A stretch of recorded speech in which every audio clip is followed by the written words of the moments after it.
So I'll go a little bit faster. There is one more topic I want to cover. Okay. So any doubts, you can stop me then and there. So this is your turning moment diagram. For a multi-cylinder engine has been drawn to scale of 1 mm equal to 500 Newton meter torque in the y-axis, 1 mm equal to 6 degree in the x-axis. The intercepted areas between the torque, this see in the exam, this diagram is not necessary because symbol is given here. Okay. So minus 30 plus 410 minus 280 plus 320 minus 330 plus 250. These are the areas 1, 2, 3. These areas are given to you. Minus means it is below the mean torque line, plus means above the mean torque line. Okay. Millimeter square. When the engine is running at 800 rpm, engine has a stroke of 300 mm. What is this stroke? It is given for you to indirectly find out the crank radius. Okay. And the fluctuation of speed is not to exceed plus or minus 2%. It is CS 0.02. Coefficient of fluctuation of speed. Determine a suitable diameter and cross section of the flywheel rim for a limiting value of safe centrifugal stress of 7 MPa. What is this 7 MPa? 7 MPa is your sigma hoop stress, circumferential stress. Okay. The material density may be assumed to be 7,200 kilogram per meter cube. Rho is given. Width of the rim is to be 5 times the thickness. Okay. So B equal to 5 into T. That is a condition given in the question itself. All these things are the given data. Okay. So some rudimentary data alone I am writing here 800. Omega is 2 pi n by 60. Stroke is 300 mm. Sigma is 7 into 10 power 6. Density is 7,200 kilogram per meter cube. Let's proceed into the problem. What I am going to find out? Dimensions of the flywheel is my result. Okay. What is dimension? Breadth, thickness. That's what I want to find out. Fluctuation of speed is plus or minus 2%. So I have plus or minus 2 means totally 4%. Plus 2 minus 2. So omega 1 minus omega 2 is 4% of omega, which is 0.04 omega. So it is 0.04, not 0.02. Okay. So diameter of the flywheel rim. Let D be the diameter of the flywheel rim in meters. V is the peripheral velocity I am assuming. We know that centrifugal stress is equal to given in the question 7 into 10 power 6. Okay. So this formula. What formula I have seen already? Crucial velocity V equal to square root of sigma by rho. That formula is converted here. What I did, I take a square on both sides. Okay. Sigma by rho. Rho into V square is sigma. Correct? That is how you got this. It is not a different formula. Okay. Squaring on both sides, the square root will vanish. Cross multiply by rho. So therefore, V square into rho equal to sigma. This formula we have already seen, right? V equal to root of sigma by rho. From there, I am squaring and cross multiplying to get sigma equal to rho V square. So 7 into 10 power 6 equal to rho into V square. Rho value is given in question. Find out the value of velocity, right? So 7 into 10 power 6 equal to 7,200 V square. V equal to V square equal to 7 into 10 power 6 by 7,200. V equal to square root of that 31.2 meter per second. Peripheral velocity. You should not go beyond 31.2 meter per second. Otherwise, your flywheel will fail. Okay. So that is one thing. We know that B equal to pi d n by 60. From fluid mechanics, fundamentals, viscosity problems, you have seen this formula. Linear velocity equal to pi into d into rpm divided by 60. So from this, you reverse calculate the diameter of the flywheel. Okay. So d equal to v into 60 by pi into n. So v is 31.12. N is 800 rpm. Substitute it into this relationship. 31.2 into 60 by pi into 800. 0.745 meter is the diameter of the flywheel. Just I found out linear velocity. Using that, I am reverse calculating. Doing in the reverse calculation of pi d n by 60, I am finding out diameter of the flywheel rim. 0.745 meters is the diameter of the flywheel. Okay. So next. Therefore, diameter of flywheel rim is 0.745. Cross section of the flywheel rim.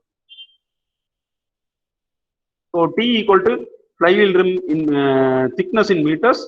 B equal to width, which is given as 5 times the thickness already given condition. Okay. So cross section area of the flywheel is breadth into thickness pi t into t. Instead of B, I am writing pi t. Okay, pi t into t, pi t square. In place of A, I am going to write pi t square. So let us find out the mass of the flywheel. How will you find out cross section area of the flywheel rim? So first we have to find out the delta E as usual. Okay. So 1 mm square on the turning moment diagram is 500. See here. Multiply these two things. So 6 degree convert to radians, it is pi by 30. Multiply 500 and pi by 30. So 500 into pi by 30 comes around 52.37 Newton meter per millimeter square area. Okay. So let A equal to E, A equal to the energy at point, E equal to energy at point A. Look at this graph now. I'm going to start here. going to call the flywheel energy at this point as E. Okay. From there, I'm going to, here I'm going to subtract 30 millimeter square area from the energy E. Okay. So energy at point B. So energy at point B, I'm going to lose 30 millimeter square of energy area. So E minus 30, correct? Now next come to point C. We're going to add 410 because it is above the line. Okay, plus 410. So it comes around, if you subtract 410 minus 30, E plus 380. Similarly, I keep subtracting and adding alternatively. So you see here. Now energy at point D. So you take this number and subtract 280 from that. So E plus 380 minus 280 because 280 is here. Okay, the effective value here is E plus 380. From that subtract 280, you get E plus 100. Okay, next one. So come to this point.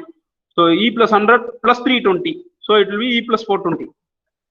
Okay, so likewise you do up to the last point. Why I am doing all these things? Now I am going. So finally, if you see energy at point K, you keep cumulatively adding everything is 260. Finally, the area is also 260 negative side, so it will get cancelled and it will become E. So the energy at this point it becomes equal to energy at this point E. Same, it gets cancelled so that the cycle starts repeating itself again. So it starts again, right? In this, the next step, I want to identify the maximum energy and minimum energy. Correct? Then I can find out delta E directly.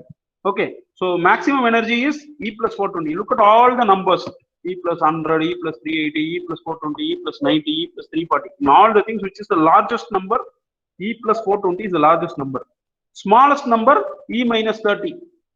Okay, some people may tell me, sir, E minus 20 is smaller than E minus 30, sir. Why you are taking here? It is not like that. The bigger your negative number, the magnitude of the number is lesser. So when you are going into negative values, a larger number means it is smaller. Okay, so E minus 30 is the least energy point than E minus 20. Okay, so understand that. So this is your minimum energy point. This is your maximum energy point. Now take these two numbers. So energy at point P is the maximum. Energy at point E is the maximum energy point, E plus 420. Energy at point B is the minimum energy point, E minus 30. Okay, so put into delta E equation, maximum energy minus minimum energy. So E plus 420 minus E minus 30 comes around 450 millimeter square. Per millimeter square, I know the work done is 52. Okay, so 52.37. Multiply 450 and 52.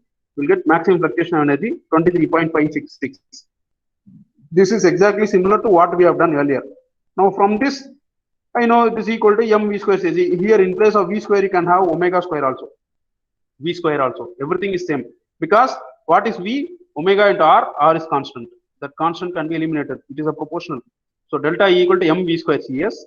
Clear? So here only m is unknown. Mass of the flywheel is unknown. Delta E just now we have found out. Okay. Delta E. Mass is unknown. Velocity you already know. CS is given in the question. Put all the numbers into it. So delta E 23.566. Velocity 31.2. CS is 0.04. Put everything into the delta E equation and solve for the mass of the flywheel. Comes around 604 kilogram. Okay. Now normal problems are over with this, but in this problem you are going to find out dimensions of the flywheel. One small step, extra step here. Okay. So mass of flywheel 604 kilogram. Cross section of the flywheel rim. Volume into density. We know that mass of the flywheel equal to volume into density. Pi dA rho.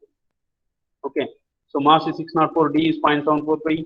Rho. This is not P. This is rho. By mistake, I have put P here. Or it has made the caps lock. I don't know. So rho is 7,200. So area is pi t square. Okay. So mass is equal to pi dA rho. So pi dA is volume, rho is density. So in place of area, I'm going to put pi t square and solve for T. Okay. So T comes around 85 millimeter. So D is 5 times of thickness. It is given in question. So it is 425 millimeter. Very simple. So therefore, breadth of the flywheel 425, thickness of the flywheel 85. So that is the end of your problem. Summation of the results. Diameter of the flywheel, fluctuation of energy, mass of the flywheel, breadth of the flywheel, thickness of the flywheel. That completes the problem. So this is taken from your Kurmi textbook 16.14.